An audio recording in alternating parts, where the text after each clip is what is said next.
நேத்து ஒருத்தவங்க கேட்டாங்க, "எப்படிப்பா நீ ஹேர் மெயின்டெயின் பண்ற? நல்லாருக்கு. என்ன போடுற? ஆயில் ஏதாவது காய்ச்சி போடுறியா?" அந்த மாதிரிலாம் கேட்டாங்க. உண்மை என்னன்னா, நான் எதையுமே கேர் பண்ண மாட்டேன். ஹேருக்காக பெருசா எதுவுமே பண்ணதில்ல இதுவரைக்கும்.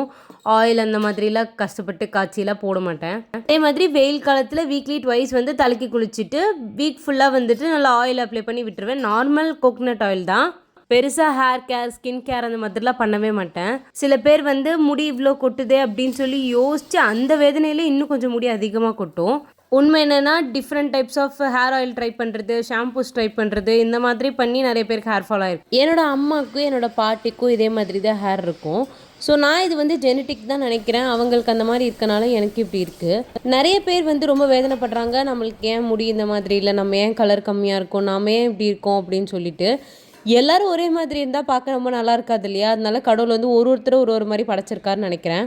மோஸ்ட்லி நம்ம வந்து நம்மளோட அப்பா, அம்மாவோட ரெசெம்பிளன்ஸா தான் இருப்போம். அவங்களோட ஜீன்ல என்ன இருக்கோ அதுதான் நம்மளுக்கு இருக்கும். நம்ம என்ன ட்ரை பண்ணாலும் அதுதான் இருக்கும். நம்பள இந்த உலகத்துக்கு கொண்டு வந்த நம்ம அம்மா, அப்பா மாரி நாம இருக்கிறது நல்லது தானங்க. ஸோ எத பத்தி யோசிக்காதீங்க. ஹேப்பியா இருங்க. இன்னைக்கு பிரேக்ஃபாஸ்ட்டுக்கு நேத்து வச்ச சிக்கன் குழம்புக்கே தோசைய ஊத்தி முடிச்சாச்சு. சாப்பாட வேஸ்ட் பண்ணக்கூடாதுல்ல. அதான். நீங்க இன்னைக்கு பிரேக்ஃபாஸ்ட்டுக்கு என்ன பண்ணீங்கறத மறக்காம ஷேர் பண்ணுங்க. நாளைக்கு பார்க்கலாம். பாய்.